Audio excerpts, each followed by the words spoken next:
तो एक बार फिर से आप सभी का स्वागत है।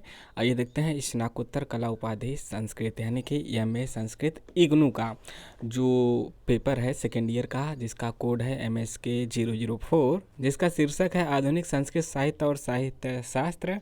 उसका हम पेपर देखेंगे जून 2023 का, क्योंकि आपका पेपर होने वाला है। पेपर इस समय चल रहा है जून 2024 का। तो PYQ आपके लिए बहुत ज़रूरी है, क्योंकि उसके आधार पे ही क्वेश्चन पूछे जाते हैं। किस प्रकार से क्वेश्चन आए वहाँ पे आप देख सकते हैं। 100 नंबर का पेपर होगा, 3 घंटे का होगा। हालांकि आपका जब फाइनल मार्कशीट बनेगी तो इसी में 100 में आप जितना पाएंगे उसका 70% निकाल कर उसको जोड़ा जाएगा। और जो आप असाइनमेंट लिखे थे वह भी 100 नंबर का है, तो उसमें जितना पाएंगे उसका 30% निकाल के जोड़ा जाएगा। तो यहाँ पे देखिए, यह प्रश्न पत्र कुल 2 खंडों में विभक्त है। प्रत्येक खंड में दिए गए निर्देशों के अनुसार ही उत्तर दीजिए। दोनों खंड अनिवार्य है। चैनल को सब्सक्राइब, लाइक और शेयर जरूर करें। खंड का है अधोलिखित में से किन्हीं 3 प्रश्नों का उत्तर देना है, और यह 20-20 नंबर का है। तो इसमें पहला क्वेश्चन है, आधुनिक संस्कृत साहित्य में विविध विषयगत रचनाओं पर पठित अंश के अनुसार विस्तृत प्रकाश डालिए। क्वेश्चन 2 है, अनुदित साहित्य क्या है, विस्तार से इसका वर्णन कीजिए। इसके बाद तीसरा क्वेश्चन है, मतलब कि पहले जो 2 क्वेश्चन है वह संस्कृत साहित्य शास्त्र से है। खंड का मतलब कि जो आपका किताब है ना, किताब में भी खंड वाइज दिया है। जो खंड 1 है, खंड 2, खंड 3, 4, 5 ऐसे है, तो उसके हिसाब से है। और तीसरा क्वेश्चन है, पंडिता क्षमा राव के जीवन और रचना संसार का विस्तार से वर्णन कीजिए। यानी कि इनके जीवन के बारे में बता देना है, फिर इन्होंने जो रचना की है उस रचनाओं के बारे में लिख देना है कि क्या है उसमें, क्या खास बात है। चौथा है, आधुनिक संस्कृत साहित्य में गद्य रचना से आप क्या समझते हैं, विविध गद्य रचना का विस्तार से वर्णन कीजिए।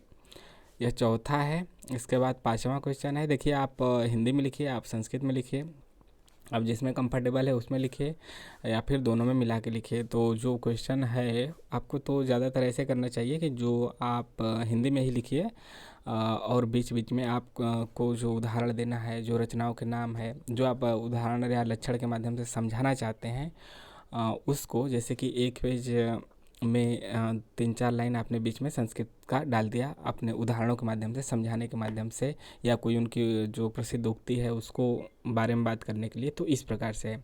और जिनको संस्कृत अच्छा से आता है तो वह ज़्यादा से ज़्यादा संस्कृत भी लिख सकते हैं, और हिंदी संस्कृत मिला के जिनको हिंदी ज़्यादा अच्छा आता है वो ज़्यादा हिंदी लिखें, संस्कृत कम, और जिनको संस्कृत ज़्यादा आता है संस्कृत ज़्यादा, हिंदी कम, कैसे भी आप कर सकते हैं। और जो पाठ्यक्रम के बारे में बताया गया है, जो एक्सपर्ट बताते हैं वो बताते हैं कि हिंदी में तो लिखना ही है, मतलब जो नॉर्मली लिखना है वह 70 से 80% आपको हिंदी में ही लिखना है, बस 20 से 30% संस्कृत में। आई होप आपका कन्फ्यूजन दूर हो गया होगा कि किस भाषा में लिखना है हमें, जो एमए संस्कृत का पाठ्यक्रम है इग्नू उसमें।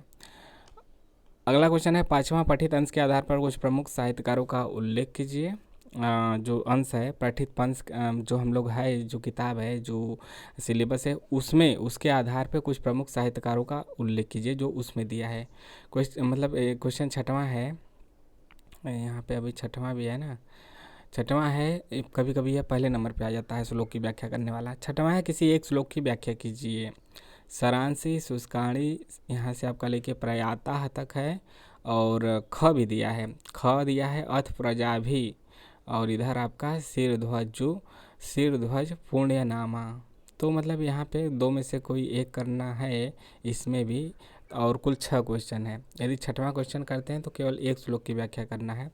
तो 6 क्वेश्चनों में से आपको कोई 3 क्वेश्चन करना है, और सभी 20-20 नंबर का है। तो यहाँ पे 20-60 हो गया, तो खंड क से आपका 60 नंबर हो गया। और ऑप्शन भी 6 में से 3 करना है, मतलब 3 छोड़ना है। देख रहे हैं ऑप्शन भी दे रहे हैं अच्छा खासा छोड़ने के लिए।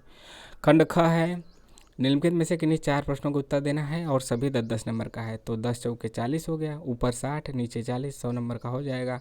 7वां क्वेश्चन है, नाट्य रचना विधा पर प्रकाश डालिए। प्रकाश डालना का मतलब कि उसके बारे में लिखना है। अगला है 8वां, पद रचना का आधुनिक संस्कृत साहित्य में क्या स्वरूप है, वर्णन कीजिए।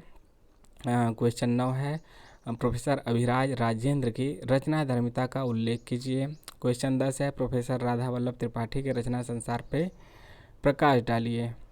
और क्वेश्चन 11 है, मीरा लहरी के प्रथम खंड का सारांश लिखिए। क्वेश्चन 12 है, रेवा प्रसाद द्विवेदी के मत अलंकार की अवधारणा क्या है, स्पष्ट कीजिए। क्वेश्चन 13 है, काव्य के आत्म तत्व के विषय में रेवा प्रसाद द्विवेदी का क्या मत है, इसको उल्लेख कीजिए। तो यहाँ पे देख सकते हैं कितना क्वेश्चन है, 7 से लेके 13 तक है, यानी कि 7 क्वेश्चन है यहाँ पे। 1 2 3 4 5 6 7, 7 में से कोई 4 करना है, 7 में से 4 करना है। और ऊपर कितना था, 6 में से कोई 3 करना है। आपको बहुत ऑप्शन दिया जा रहा है छोड़ने के लिए। आपको जो क्वेश्चन आए अच्छे से उसको कीजिए, ऐसा मिलना भी चाहिए। इग्नू का यही लचीलापन रहा है। आपको मतलब पूरा देख लिया जाए तो 7 6 13, 13 क्वेश्चनों में से 7 क्वेश्चन करना है। लगभग आधा आधा छोड़ने के लिए दिया जा रहा है, 50-50।